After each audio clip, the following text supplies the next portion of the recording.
Hello everyone, welcome to Shravani lifestyle blogs. అందరూ ఎలా ఉన్నారండి? నేనైతే చాలా బాగున్నాను. మీరు ఎలా ఉన్నారో కామెంట్ సెక్షన్లో అయితే నాతో షేర్ చేయండి. సో ఫ్రెండ్స్, ఇవాళ వ్లాగ్ అంటే వీడియో ఏంటంటే ఫ్రిడ్జ్ అయితే క్లీన్ చేస్తున్నాను అనమాట. నేను నియర్గా ఒక 3 వీక్స్ అయింది ఫ్రిడ్జ్ అయితే క్లీన్ చేయక, అంటే డీప్ క్లీనింగ్ చేయక ఒక 3 వీక్స్ అయింది. నేను మంత్కి ఒకసారి ఖచ్చితంగా డీప్ క్లీన్ అయితే చేస్తానన్నమాట. సో ఈ మధ్యన హెల్త్ బాగుండడం లేదనమాట, సరిగా ఫీవర్ అయితే వస్తుందండి. ఇప్పుడైతే కొంచెం సెట్ అయింది హెల్త్, అందుకనేసి ఇంకా ఇంట్లో పనులన్నీ ఎక్కడెక్కడే ఆగిపోయాయి. సో అందుకనేసి ఫ్రిడ్జ్ అయితే క్లీన్ చేద్దామనేసి స్టార్ట్ చేస్తున్నాను అనమాట. సో మొత్తం అయితే రిమూవ్ చేశాను. మా ఫ్రిడ్జ్లో ఎక్కువ ఏమి ఉండవండి, నేను ఎక్కువ వాడను కూడా, ఫ్రిడ్జ్ ఎక్కువ వాడను. ఏమంటే ఉండాలి అంటే ఉండాలి, మన అవసరానికి వేరే వాళ్ళని అడగకోకుండా అనేసి మాత్రమే నేను ఫ్రిడ్జ్ అయితే తీసుకున్నాను ఇంట్లోకి.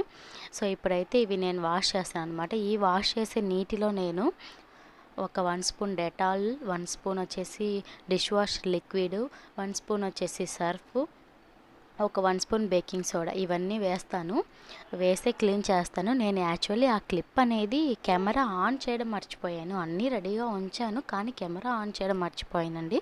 సో అందుకనేసి ఆ క్లిప్ అయితే నేను మీకు చూపించలేదనమాట. సో నేను అందుకే మీకు ఇది చెప్తున్నాను. సో నేనైతే ఈ 4 ఐటమ్స్ వేస్తాను.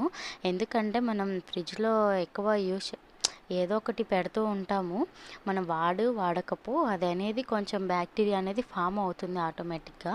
సో మనం నార్మల్ వాటర్తో క్లీన్ చేసినా కూడా పైకి బాగానే ఉంటాయి కానీ అంత నీట్గా రావు క్లీన్గా. సో అందుకనేసి నేను ఈ ఇంగ్రీడియంట్స్ యూజ్ చేసి ఫ్రిడ్జ్ అయితే క్లీన్ చేస్తాను. ఇవి ర్యాక్స్, ఫ్రిడ్జ్ ర్యాక్స్ మొత్తం వేస్తే టోటల్ ఈ విధంగానే నేనైతే క్లీన్ చేస్తాను అనమాట. సో ఈసారి దసరాకి అయితే అన్నీ చేయాలనుకున్నాను కానీ నేను హెల్త్ బాగోలేకపోవడం వల్ల నేను అసలు ఈసారి దసరాకి ఇంట్లో దీపం కూడా పెట్టుకోలేదండి. దసరా రోజే హై ఫీవర్ అనమాట, నాకు 1 or 2 ఫీవర్ వచ్చి హెల్త్ అయితే ఏం బాగోలేదు. అందుకనేసి ఇంకా ఈ 4-5 డేస్ నుంచి వ్లాగ్స్ అయితే ఏమీ షూట్ చేయలేదన్నమాట నేను. అందుకే ఈరోజే స్టార్ట్ చేశాను మళ్ళీ వ్లాగ్స్. ఇంకా అందుకే ఫ్రిడ్జ్ క్లీన్ చేస్తున్నాను. ఈ టిప్స్ ఎవరికైనా యూస్ అవుతాయనేసి నేనైతే మీకు షేర్ చేస్తున్నాను అనమాట ఈ వీడియో. సో ఇప్పుడైతే మొత్తం నీట్గా క్లీన్ అయితే చేసేసాను అనమాట. వాటర్తో ఇంకా వాష్ చేయడం ఒక్కటి బ్యాలెన్స్ ఉంది, ఇంకా వాటర్తో కూడా వాష్ చేసేస్తున్నాను ఫ్రెండ్స్. ఇక్కడ మా అమ్మాయి అయితే పడుకొని ఉంది, అందుకే వంట చేయలేదు. ఈ పని స్టార్ట్ చేసి ముందు ఫ్రిడ్జ్ క్లీన్ చేద్దాం అనేసి ఇప్పుడు అయితే నేనైతే స్టార్ట్ చేశాను అనమాట. తను లేచిన తర్వాత వంట అయితే చేస్తాను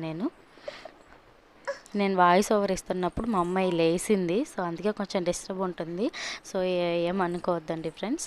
ఇప్పుడైతే నేను యాస్టీజ్గా అదే ఆ వాటర్ ఉంటాయి కదా, సేమ్ ఆ విధంగానే నేను డెటాల్ ఇవన్నీ వేసి మళ్ళీ వాటర్ చల్లలేదు, అంటే స్ప్రే చేయలేదు ఫ్రిడ్జ్లో, జస్ట్ క్లాత్తో అద్దుకొని పిండేసి అలా తుడిచాను, మొత్తం నీట్గా తుడిచేసాను అనమాట. మాది ఎక్కువ జిడ్డు ఉండదు, సో నాకైతే మా ఫ్రిడ్జ్ ఈజీగా క్లీన్ చేయొచ్చు. సో ఇప్పుడైతే బయట ఎండ లేదు, వర్షం పడుతుంది ఫ్రెండ్స్, అందుకనేసి ఇంకా అవి ఆరలేదు.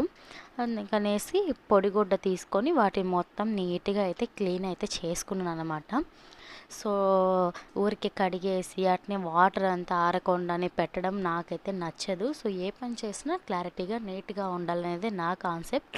సో అందుకనేసి నేను మళ్ళీ వాటిని మొత్తం గుడ్డ తీసుకుని అయితే తుడుస్తున్నాను అనమాట. ఇప్పుడైతే మొత్తం తుడిచేసాను, చూడండి, తుడిచి మొత్తం అన్నీ సెట్ చేశాను. ఎంత బాగా నీట్గా వచ్చిందో కదా, మీకు వీడియోలో ఇంకా కొంచెం అంత కనిపించదు. ఇప్పుడైతే ఫ్రిడ్జ్ మొత్తం ఆర్గనైజ్ చేసేసాను అనమాట. మొత్తం అన్నీ పెట్టేసి, మొత్తం అంటే ఏం లేవు, పెరుగు, పాలు, ఇంకా పూలు, కూరగాయలు ఉంటాయి. కూరగాయలు కూడా టమాటాలు అయితే ఫ్రిడ్జ్లో ఉంచను, ఎగ్స్ కూడా ఉంచనండి నేను. మాకు అంగన్వాడీలో వస్తాయి, వేరే వాళ్ళకి ఇస్తాను నేను. కానీ ఈసారి అమ్మమ్మ వాళ్ళు వచ్చినప్పుడు వచ్చాయి, అవి వాళ్ళు తింటారనేసి వాళ్ళ కోసం ఉంచాను. ఇంకా అవి కొంచెం మిగిలిపోయాయి అనేసి పెట్టాను. ఇక్కడైతే ఫ్రిడ్జ్లో కొంచెం నల్లగా ఉంది, డీప్ ఫ్రిడ్జ్లో. అది ఎందుకు వచ్చిందో నాకైతే అసలు అర్థం కాలేదు. సో మీకు ఎవరికైనా తెలిస్తే నాకు కామెంట్ సెక్షన్లో చెప్పండి ఎందుకు అలా వస్తుంది అనేసి.